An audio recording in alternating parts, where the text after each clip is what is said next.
I saw this bird in our fence. It's a hawk.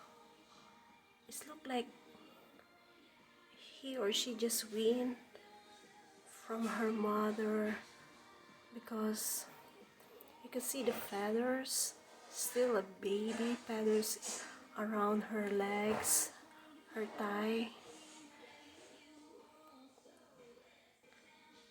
It's so sad because we took over their land, you know. There are so many trees that they cut because they're building a lot of subdivision around here in Central Florida. It's so sad. They don't have enough trees now. Maybe the mother just put a nest here closer to our area. That's why she keep on coming on this our side. It's a couple of days that she keep on coming in our fence.